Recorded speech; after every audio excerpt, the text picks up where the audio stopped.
नमस्कार दोस्तों, मैं अनिल कुमार शर्मा आपका स्वागत करता हूं Anil Sharma GB YouTube channel पर।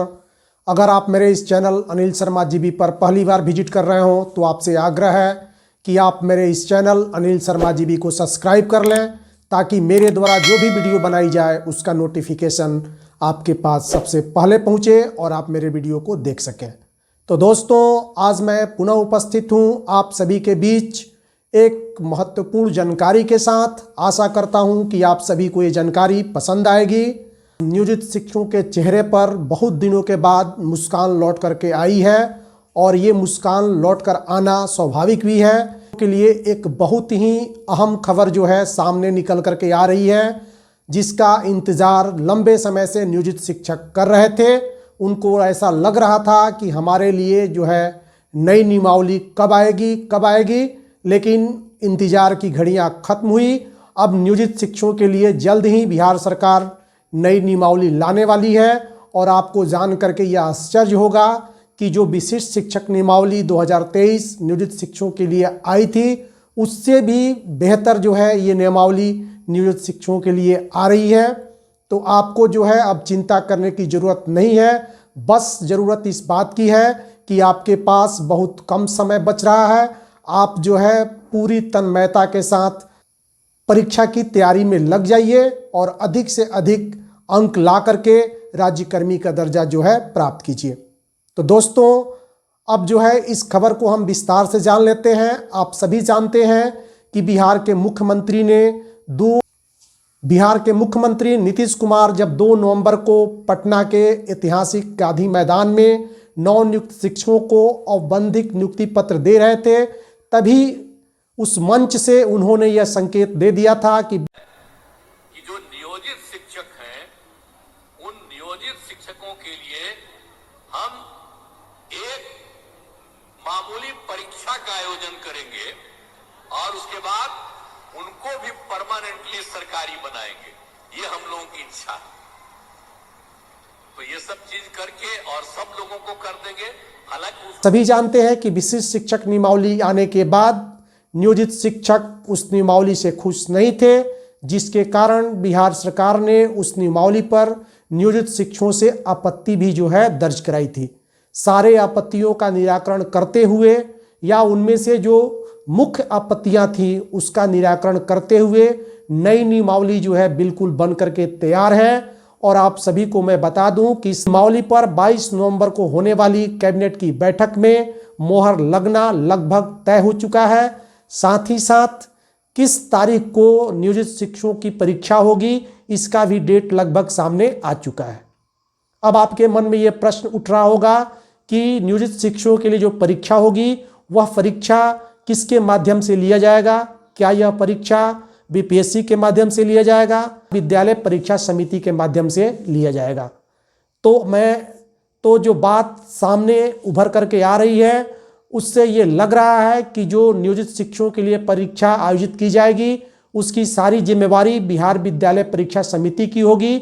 और बिहार विद्यालय परीक्षा समिति जो है इसकी तैयारियों में जोर शोर से लग चुकी है, क्योंकि बिहार विद्यालय परीक्षा समिति ही जितनी परीक्षाएं नियोजित शिक्षकों की हुई है, जैसे दक्षता परीक्षा, टीईटी परीक्षा और अन्य विभागीय परीक्षा, यही जो है लेती आ रही है और इन परीक्षाओं का लंबा अनुभव बिहार विद्यालय परीक्षा समिति को है।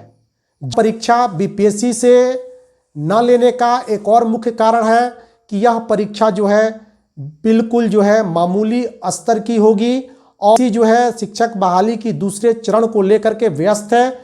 इसलिए यह 100% तय है कि नियोजित शिक्षकों की जो परीक्षा होगी वह परीक्षा बिहार विद्यालय परीक्षा समिति के द्वारा जो है ली जाएगी। अब प्रश्न उठता है कि इस परीक्षा में प्रश्नों का स्तर कैसा होगा? तो आपको मैं पहले अपने वीडियो में बता चुका हूं कि इस परीक्षा में जो प्रश्न पत्र होंगे उसका स्तर जो है वर्ग 1 से 8 तक के होंगे, क्योंकि जितने भी शिक्षक साथी अगर दक्षता परीक्षा दिए होंगे तो उनको मालूम है कि इस दक्षता परीक्षा में उनसे वर्ग 1 से लेकर के 8 तक के ही ज़्यादा प्रश्न जो है पूछे गए थे। लेकिन उसके साथ साथ उसमें ये बात जोड़ दी गई थी कि माध्यमिक स्तर से भी प्रश्न जो है पूछे जा सकते हैं। यानी कक्षा 9 और 10 के जो महत्वपूर्ण प्रश्न है, जिसको जो है 7-8 में भी पढ़ना है, उसको जो है इस प्रश्न पत्र में सम्मिलित किया जा सकता है। ऐसी होनी चाहिए कि आप ये सारे सिलेबस जो है इतने कम समय में समेट सकें। व्यापकता की चिंता आप न करें, क्योंकि अगर आप व्यापक रूप से इस परीक्षा की तैयारी करते हैं तो शायद मेरे दृष्टिकोण से आप उलझ करके रह जाएंगे। इस प्रश्नों को देखें और समझें जो कि परीक्षा में संभावित आने की, जिसको परीक्षा में आने की संभावना जो है आपको अधिक लग रहा हो। दूसरी तरफ ये खबर जो है आ रही है कि जितने भी नियोजित शिक्षक जो कि बीपीएससी के माध्यम से परीक्षा उत्तीर्ण कर चुके हैं, उन्हें जो है अपने मूल विद्यालय में ही रहना है, लेकिन उनको राज्य कर्मी का दर्जा तो प्राप्त हो चुका है, लेकिन अभी जो है वे नियोजित शिक्षक ही कहलाएंगे।